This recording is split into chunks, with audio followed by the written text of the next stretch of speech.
All right, welcome back to the channel, man. Terence Crawford puts Manny Pacquiao on blast and tells the truth that he has been trying to make that fight with Manny Pacquiao since 2015. And I think that qualifies as a prolonged duck. Let's talk about that in this video.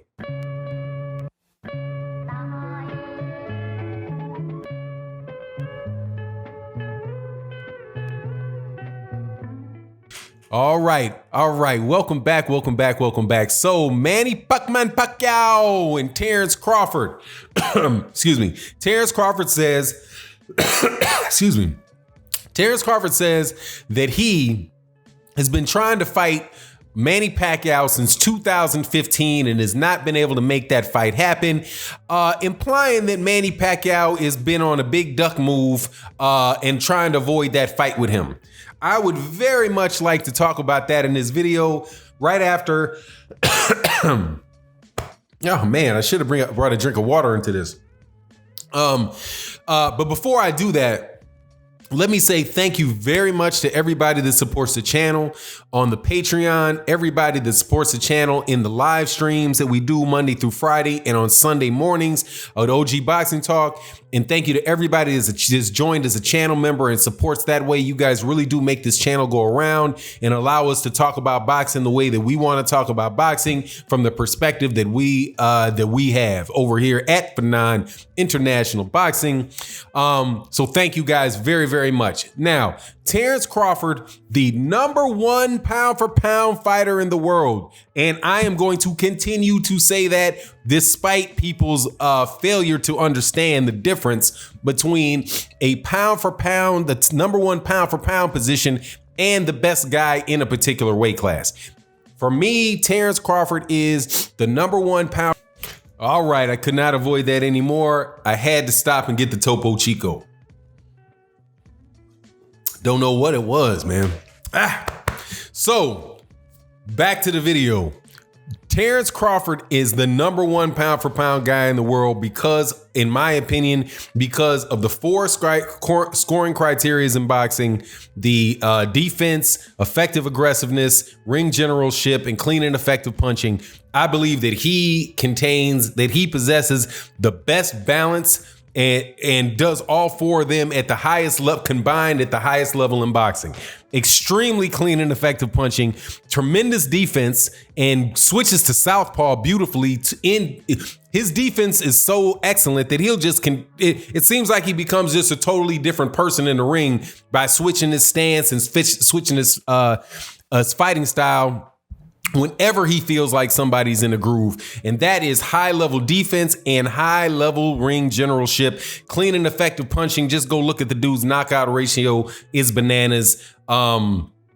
Yeah, man, effective aggressiveness, dude. Yeah, look at his KO percentage. Incredibly effective aggressiveness. I just have him as the #2 welterweight in the world behind Errol Spence Jr. because Styles makes fights, and Errol Spence Jr. has accomplished more at welterweight.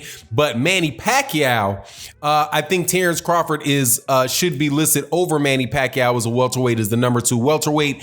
But one of the shames in this is that Terence Crawford is not widely recognized as the #1 pound for pound fighter in boxing because of a problem that he has with the level of opposition that he has. And that is something that he has had in his career. And that is something that very well might have been handled back in 2015 if Bob Arum had kept his word. Now, what do I mean by if Bob Arum had kept his word? If you go back and look at the tapes of fights with Terence Crawford, and this is, I believe, what Terence Crawford is talking about, him having been trying to fight Manny Pacquiao since 2015. If you go and look at the fight between Terence Crawford and Derry Jean, what HBO says, and they say it very clearly throughout the fight, in the lead up to the fight, during the fight, and after the fight, that Terence Crawford, if he looks impressive against Derry Jean, he needs to look impressive against Derry Jean so Bob Arum can make the fight between Terence Crawford and Manny Pacquiao. That's what HBO said. That's how the fight was sold. And I do believe that these are things that HBO got from Bob Arum. That yes, Terence Crawford is an up and coming guy. He up and coming star. You got to remember, he really came under the radar, man. Of all of the great, of everybody that is in there that's considered top 10, like the top pound for pound guys, where the arguments consist, between Canelo. Is it Canelo or is it Lomachenko or is it Terence Crawford? Some people say freaking Inoue. I don't understand that for nothing. Of all those guys, Terence Crawford is the one that came under the radar. He didn't make the Olympic team. He wasn't signed by a major promoter out of the amateurs. He's signed by KO Promotions or somebody like that, and then eventually got to Top Rank. So it took a while for him to build up his name because he didn't have that reputation coming out of the amateurs. He wins. Gets his big step up fight against Britas Prescott. Beats Britas Prescott at 140, moves back down, goes to the UK to beat Ricky Burns, who a lot of people thought had lost his last fight to Ray Beltran, but that is what it is. And so after that point in time, after he beats Ricky Burns, then it's like, okay, now that that Terence Crawford became the number one lightweight in the world. And he became, not just because of that fight, but also the exit from 135 pounds of Adrian Bronner. So at that point in time, Manny Pacquiao and Terence Crawford started getting put on the table. And it was the performance from Derijan in the Derijan fight that presumably would have led to the matchup between him and Manny Pacquiao. And guess what happened in the fight with Derijan? Terence Crawford beat him up badly, and not only beat him up badly, and then talk crazy to him at the end of the thing, man. I love when Terence Crawford gets the mean Terence Crawford. Told that dude, hey man, did you get what you asked for? Did you get what you came for? Man, looked terrific against Derijan. Did the fight happen? No. Why didn't the fight happen? The fight did not happen because Bob Arum knew. This is according to Bob Arum. The fight didn't happen because Bob Arum and his matchmakers knew that fight between Terence Crawford and Manny Pacquiao would be a wash.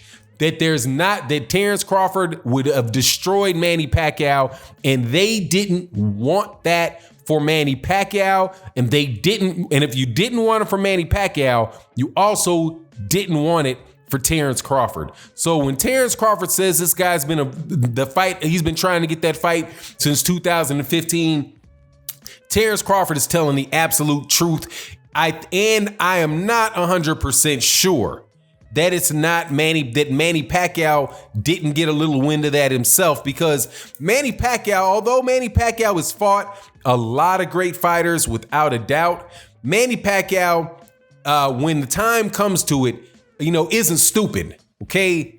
Now look what Manny Pacquiao did with the Errol Spence Jr. fight. Manny Pacquiao went to the fight between Mikey Garcia and Errol Spence Jr. in Dallas Stadium when Mikey Garcia moved up from 135 pounds to 147 pounds and proceeded to get beaten up pretty badly by Errol Spence Jr. Manny Pacquiao walks into the ring, and Terence and Errol Spence just said, hey man, let's make this fight. And Manny Pacquiao said, yeah, why not? Yeah, why not? And then what happens? He fights Keith Thurman, a guy that was out of boxing for 2 years and had a suspect looking fight against Josecito Lopez. Manny decides that is the fight to take at 147 and not a fight for 2 belts with Errol Spence Jr. 2 belts with Errol Spence Jr. He decided one for a guy coming off a long layoff instead of Errol Spence Jr. Errol Spence Jr. had 1 belt at the time because that was the Mikey Garcia fight. It wasn't the Sean Porter fight. So forgive me, I had that wrong. But regardless, he chose to fight Keith Thurman instead of fighting Manny, instead of fighting the young, more, the guy that looked better in Errol Spence Jr. So, the idea that Manny Pacquiao wouldn't duck somebody that looked like Terence Crawford, I ain't buying it. And I think more than likely, the most likely scenario is that he didn't want that. He didn't want that fight either. And it's just such a shame, man, because, with Terence Crawford, I get on him a lot about the fact that he hasn't fought, that he doesn't have the names on his resume that say, like a Manny Pacquiao does, or even an Errol Spence, or Keith Thurman, or Sean Porter have on him, but at the same time, there are some things about Terence Crawford, having listened more to his interviews and, kind of went over some of the other things that he has said in the past, that makes me kind of understand why it is that, that's not been the case. And I think primarily it is that Terence Crawford is a very loyal guy. Like, there was an interview that he gave when he talked about Bomac, and he talked about the other guys that are in his camp, the three main trainers. And please forgive me for not knowing the name other than Bomac. Bomac is a guy that's out there in the front the most. But the thing that he said about these guys in interviews is that he considers them to be family, and he at one point in time told those guys all to quit their jobs because he was going to carry, because he's going to take care of his family, and he was going to take care of those guys' family. And then also in a interview that took place with the Breakfast Club, Terence Crawford said something to the effect of, was asked about these fights being made and whether or not he would be able to fight Floyd Mayweather Jr. Oh, no, was it Floyd? I can't remember who it was. It was one of these fighters that he talked about wanting to fight, but he said, hey, man, Keith Thurman. It was Keith Thurman. He was like, hey, but I'm with Top Rank. I'm with Top Rank. And you could hear in his voice that when he said he's with Top Rank, it wasn't like he said it like, it's something that can't be worked out. It was more like, hey, man, I ride with Top Rank. I'm loyal to Top Rank. So it seems to me that he's the type of guy that he's a loyal type of guy. And when you're a loyal type of person and you like to work with the people that you already know, and you might not be necessarily that trusting of other people, you might let some things slide. You might let some things slide out of loyalty that otherwise you wouldn't. Like the fact that you're having a hard time getting fights with guys that you really believe you can beat. Because there's no doubt in my mind that Terence Crawford believes he can beat Sean Porter, that he believes he can beat Danny Garcia, Manny Pacquiao, Errol Spence, and anybody else, that Jermall Charlo, and anybody else within a reasonable weight range of him. And honestly, there's no real reason for him not to believe that because of how excellent a fighter he is. So, when Terence Crawford put Manny Pacquiao on blast for that, I understand it, and I think that he's right. And I just hope that eventually that these things can work itself out, and Terence Crawford has an opportunity to fight these guys, a Manny Pacquiao, a Sean Porter, Keith Thurman, Danny Garcia, Errol Spence Jr., and that he not just has an opportunity to fight him once, but some of these fights can happen multiple times, because he is like if it wasn't for, the sanction, not necessarily the sanctioning bodies, but yeah, sanctioning bodies a little bit too. If it wasn't for the sanctioning bodies, if it wasn't for the promotional issues that are very, very real, we really do have a crop of welterweights that are just, they're just extraordinary. And Terence Crawford is key to that equation because, there's not too many people in the sport of boxing more talented than him. Probably not a lot of people in sports more talented than he is. And there's only one welterweight that I think really can beat him, and that's Errol Spence Jr. But let's hope that we get a chance to see it, and that that Terence Crawford, at least talking about this, can open up an opportunity to make these fights happen. But you let me know what you think in the comment section. And with that, I'm out. Peace.